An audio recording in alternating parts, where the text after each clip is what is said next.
और अब आपको मिलवाते हैं टीवी के श्री कृष्ण से। जी हाँ, एनडीटीवी से खास बातचीत की है। एक्टर नीतीश भारद्वाज ने महाभारत में वो भगवान श्री कृष्ण का किरदार निभा चुके हैं। भगवान श्री कृष्ण का जन्म जब हुआ तब आतंक था, उन्होंने कहा, और आतंक से मुक्ति दिलाने के लिए भगवान का ये जन्म हुआ। और बता दें कि बीजेपी से सांसद भी नीतीश भारद्वाज रह चुके हैं और भगवान श्री कृष्ण की लीलाओं के बारे में भी उन्होंने बताया। हाँ, उन्होंने कहा कि हमको आज की परिस्थितियों को भी देखना होगा। पहले वर्णवाद था, जातिवाद नहीं था। अब लोग हैवान की तरह व्यवहार कर रहे हैं। उनसे एक खास बातचीत देखिए। नमस्कार, मैं हूं सुमित। एनडीटीवी में आपका बहुत बहुत स्वागत है। आज हमारे साथ में है बॉलीवुड एक्टर नीतीश भारद्वाज, जिन्होंने महाभारत में कृष्ण का किरदार निभाकर हर दर्शक के दिल में अपनी खास जगह बनाई है। और जैसा कि हम जानते हैं कि आज जन्माष्टमी का महापर्व है और इस मौके पर नीतीश आज हमसे जुड़े हैं। तो चलिए आपको उनसे मिलवाते हैं। नीतीश, हमसे जुड़ने के लिए बहुत बहुत धन्यवाद आपका। नमस्कार जी। सुमित जी नमस्कार। जी नमस्कार सर। जैसा कि हम जानते हैं कि आज जन्माष्टमी है और इस महापर्व को सिर्फ हिंदुस्तान में ही नहीं, पूरे विश्व में कान्हा जी के भक्त बड़े धूमधाम से मना रहे हैं। तो हम जानना चाहते हैं कि हमारे रियल लाइफ कान्हा जी इस महापर्व को कैसे सेलिब्रेट कर रहे हैं। कृष्ण जन्म को सेलिब्रेट करने का अर्थ क्या है, ये सबसे पहले हमको जानना चाहिए। यदि हम कृष्ण के भक्त हैं, यदि उनका जन्म हुआ है तो किन परिस्थितियों में उनका जन्म हुआ हम्म। और क्यों जन्म हुआ, हम्म। ये हमको समझना पड़ेगा। हम्म। केवल दही हांडी कर दिया, माखन मिश्री खा लिया, भजन गा लिए, उससे काम बनता नहीं है मेरी दृष्टि से। कृष्ण का जन्म ऐसी विपरीत परिस्थितियों में हुआ जब आतंक ही आतंक चहुओर था। महिलाओं की सुरक्षा नहीं थी, पुरुषों की सुरक्षा नहीं थी, बच्चों की सुरक्षा नहीं थी। कंस और जरासंध का आतंक पूरे राज्य में, मथुरा राज्य में, गणराज्य में छाया हुआ था। हम्म। इन सब से मुक्ति दिलाने के लिए कृष्ण का जन्म हुआ। जातिवाद अपनी चरम सीमा पर था, जबकि जाति नाम का शब्द तब प्रचलित नहीं था, लेकिन वर्ण ये शब्द था। लोगों के वर्ण थे, ब्राह्मण, क्षत्रिय, वैश्य, शूद्र, ये वर्ण थे। कलाकार थे जो सुनार है, लोहार हैं, ये ऐसे जो सुतार हैं, इनका भी, इनको शूद्र वर्ण में गिना जाता था।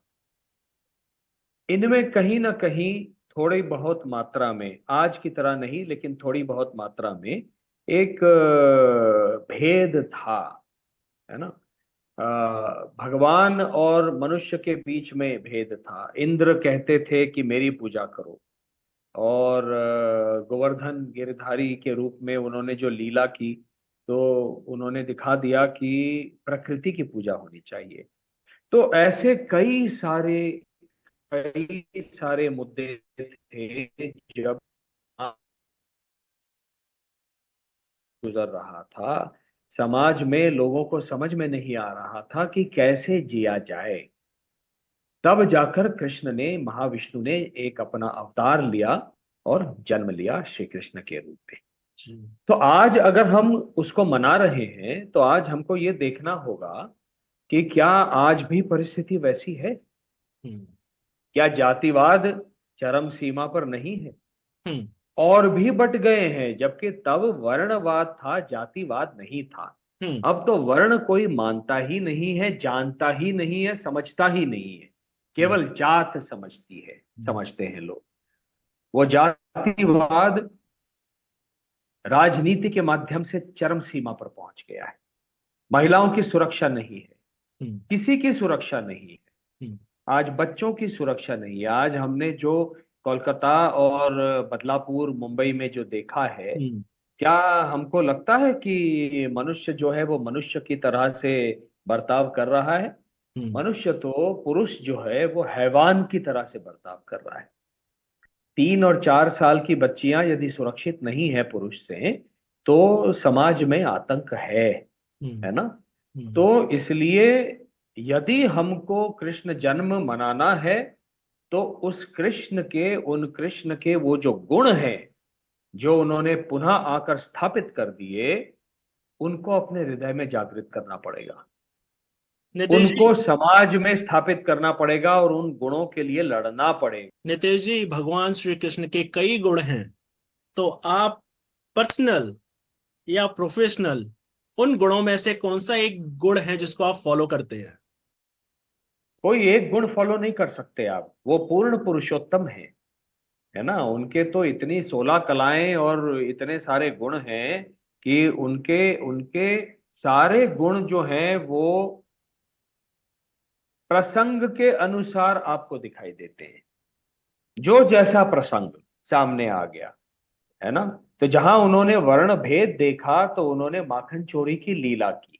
हम्म, माखन चोरी को लीला क्यों कहते हैं? हम्म, क्योंकि उन्होंने एक बहुत बड़ा समाज को संदेश दिया उसके माध्यम से कि ये सबसे नीचे जो एक जो पिरामिड है ना, वो माखन चोरी का एक पिरामिड है। सबसे नीचे जो बच्चे हैं वो बिल्कुल हृष्ट पुष्ट, जो समाज होता है वो जो परिश्रम करता है, शारीरिक परिश्रम करता है, जिनको हम शूद्र शूद्र कहते हैं, वो बच्चे नीचे थे। उसके ऊपर वैश्यों के बच्चे थे जो हट्टे कट्टे होते हैं, फिर क्षत्रियों के बच्चे थे जो मूलतः ही उनमें एक ताकत होती है, और उसके ऊपर ब्राह्मण जो सबसे कृष्य होते हैं, जो बहुत हष्ट पुष्ट नहीं हुआ करते थे उस जमाने में, उन ब्राह्मणों के बच्चे थे। तो इन सब के ऊपर चढ़ते हुए, इनके कंधों पर चढ़ते हुए श्री कृष्ण, गोपाल कृष्ण जब ऊपर चढ़ते हैं तो इन सब का प्रतिनिधित्व करते हुए माखन को नीचे लाते हैं और सब में मिल बांट कर खाते हैं। हम्म, तो ये इसीलिए इस कृति को, उनके एक्शन को लीला कहा गया, क्योंकि वो समाज के सामने एक बहुत बड़ा उदाहरण रखा उन्होंने। गोवर्धन भी एक उदाहरण है। तो हम्म, जैसा प्रसंग आएगा वैसा कृष्ण का गुण आपको दिखाई देगा। हम्म, तो आज समाज को सोचना पड़ेगा कि कृष्ण का कौन सा गुण आज के लिए प्रासंगिक है, हम्म, और वैसा उनको बर्ताव करना पड़ेगा।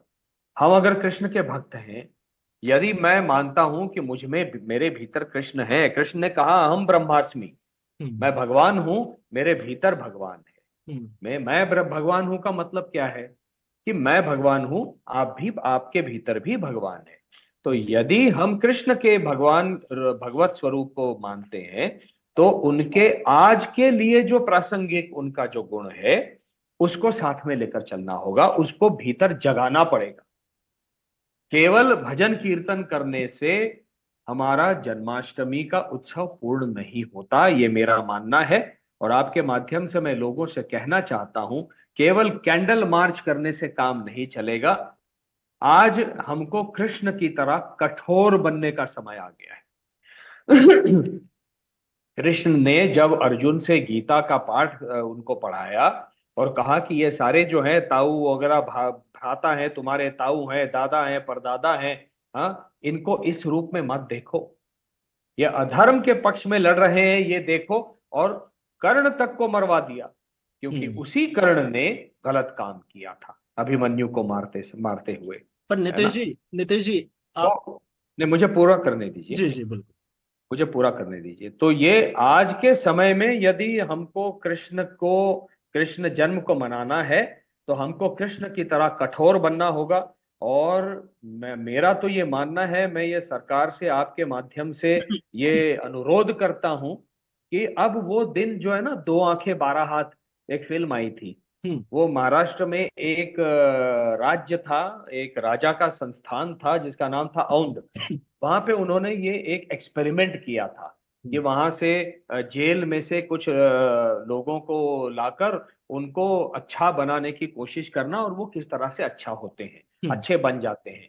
आज आज मुझे लगता है ये चलता रहे, ठीक है, लेकिन जहां जघन्य अपराध दिखाई दे रहे हैं, जहां अपराधी जघन्य अपराधी है, वहां ये इस तरह से अनुकंपा वाला ये जो एक्सपेरिमेंट है ये अब नहीं चलेगा। जघन्य अपराध के लिए हम समाज के भीतर खड़ा होकर, समाज को खड़ा होकर कहना पड़ेगा सरकार से, जघन्य अपराधियों के लिए जघन्य सजा होनी चाहिए। ये 10-10 साल चलने वाले ये जो प्रोसेस हैं, उसके बाद में आप टैक्स पेयर के पैसे से उनको जो है, उनको फांसी पे नहीं लटकाते हो, टैक्स पेयर के पैसे से उनको आप पूरी जिंदगी 14 वर्ष उनको खाना पीना फोकट में देते हो, ये नहीं चाहिए हमको ये अभी आज। मुझे कृष्ण की तरह से कठोर बनना है। आज समाज को और सारे कृष्ण भक्तों को ये मांग करनी होगी कि जिन अपराधियों ने उस महिला को उस डॉक्टर के ऊपर रेप करके मार दिया, जिस अपराधी ने 3 और 4 साल की बच्चियों के ऊपर रेप कर दिया, ये अमानवीय, नृशंस, बिल्कुल हिंसा है। और ऐसे जघन्य अपराधियों के साथ जघन्य चीज होनी चाहिए। उनको, मैं तो कहता हूं, उनको पब्लिकली फांसी पर लटकाना चाहिए। देखिए, ये आपको शायद लगेगा, लोग कहेंगे अरे हम डेमोक्रेसी हैं, तो डेमोक्रेसी हम लोग तो अब्यूज कर रहे हैं। डेमोक्रेटिक प्रोसेस उसके लिए है जो सिविल, जो संस्कारित बिहेवियर करे, बर्ताव करे। आप एक हैवान की तरह से बर्ताव करो, जो कि डेमोक्रेसी में अलाउड नहीं है, और फिर आड़ ले लो डेमोक्रेसी के कानून व्यवस्था की, और 10 साल उसको आप बेल के ऊपर बाहर आ जाओ, और उसके ऊपर 14 साल आप जेल में काट के टैक्स पेयर के पैसे से जीते रहो। ये डेमोक्रेसी नहीं है।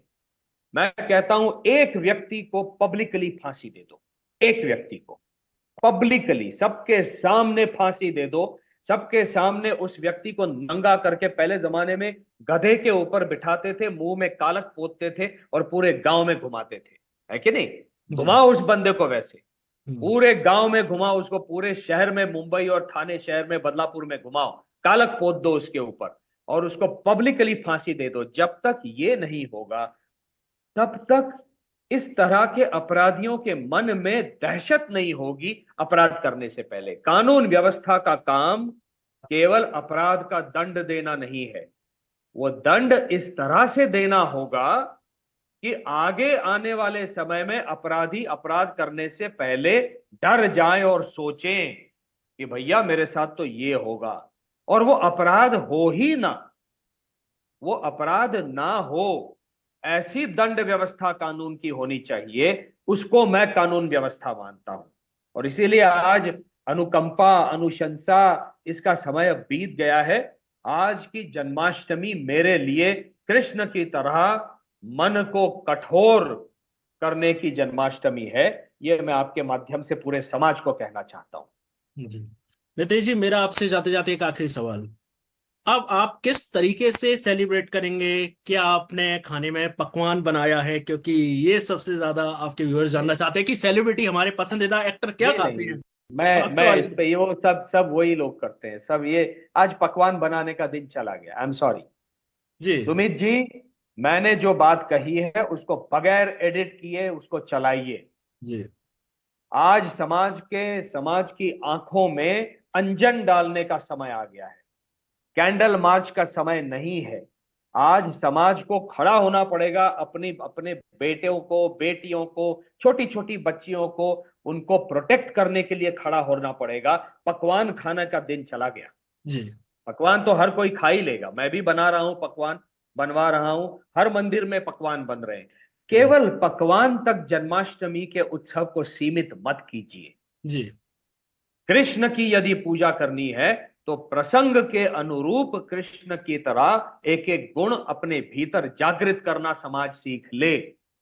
और आज कृष्ण की तरह कठोर भाषा में समाज एकत्रित हो जाए और सरकार से कहे कि इस आदमी को पब्लिकली फांसी दो, मारो उसको पत्थर से, मारो उसको, उसके गधे के ऊपर कालक पोत के उसके मुंह को, उसके गधे के ऊपर उसको घुमाओ। ये आवश्यक है।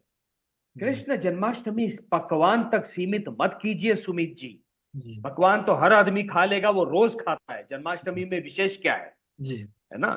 जन्माष्टमी आज के प्रसंग के लिए प्रासंगिक यदि बनाना है, आज पूरे समाज में मेरी बेटियां हैं, मेरे मन में डर है, वो जब जाएंगी तो ऐसा ही कोई हैवान जो है मेरी बेटियों को हाथ लगाएगा क्या? है? ये नहीं होना चाहिए, ये नहीं हो सकता। समाज में कानून व्यवस्था का डर चला गया है। उस कानून व्यवस्था को अपना डर फिर से निर्माण करना होगा, जो कि सरकार का काम है और जुडिशियरी का काम है। जुडिशियरी में क्या हो रहा है, सब लोग मनुष्य है ना, और भारतीय समाज जो है सदियों से अनुकंपा, शांति, इन मूल्यों पे चलता आया है। तो जितने जज सब बैठे रहते हैं कहीं ना कहीं उनके मन में हमेशा एक रहता है कि अरे नहीं ठीक है यार, कर तो दिया, लेकिन मनुष्य है, गलती हो जाती है। आज समय है ऐसे जघन्य अपराधियों को कोई अनुशंसा हम ना दिखाएं, जी और जो कठोर से कठोर दंड है उनको दिया जाए, जी। वरना आगे ये कभी रुकेगा नहीं, ये हम्म, कभी नहीं रुकेगा। जी अगला जी अपराधी जब ये सोचे कि मुझे एक बच्ची के ऊपर, वो भले 3 साल की 4 साल की हो, ये तो घृणास्पद है। 3-4 साल तो अरे ये बच्चे भगवान का रूप है, उनको कुछ समझ में आता है क्या? हम्म, 3-4 साल के बच्चे को, जो बेटा है उसको मैं पुरुष हूं ये समझ में नहीं आता, बेटी जो है मैं स्त्री हूं उसको समझ में नहीं आता। बस वो भगवान का स्वरूप होते हैं, उनको उनको देख के आपके मन में ये हैवानियत जागृत कहां से हो गई? हम्म, ऐसे हैवानों को, ऐसे हैवानों से अपने बच्चों को यदि बचाना होगा, हम्म, आज की जन्माष्टमी में मैं ये जो आपके सामने कह रहा हूं, पकवान तक सीमित नहीं रहना चाहता। मैं जी जी जी बिल्कुल नहीं बिल्कुल। खाने मुझे आज पकवान। जी मैं कहता हूं आप मुझे, अभी मेरे मन में आ गया, मैंने अभी शाम को बुलाया है पकवान बनाने के लिए, पूजा के लिए, मैं उसको मना करने वाला हूं। जी जी जी आज की जन्माष्टमी में मुझे पकवान नहीं खाने। जी जी आज की जन्माष्टमी में मुझे सरकार से ये मांग करनी है, करबद्ध निवेदन करना है, कठोर से कठोर कानून व्यवस्था का दंड मुझे दिखना चाहिए, ताकि आने वाले समय में ऐसे हैवान जो हैं वो डर जाएं कोई हैवानियत करने से। जी जी। नितेश जी, हमसे जुड़ने के लिए बहुत बहुत धन्यवाद। तमाम जानकारी के लिए आपका बहुत बहुत धन्यवाद। बहुत धन्यवाद। ये थे नमस्कार। ये जन्माष्टमी थे की शुभकामनाएं। जी, आपको भी। ये थे हमारे साथ बॉलीवुड एक्टर नितेश भारद्वाज, जिन्होंने जन्माष्टमी के अलावा और काफी मुद्दों को लेकर हमसे खुलकर बात की। आज के लिए बस इतना ही।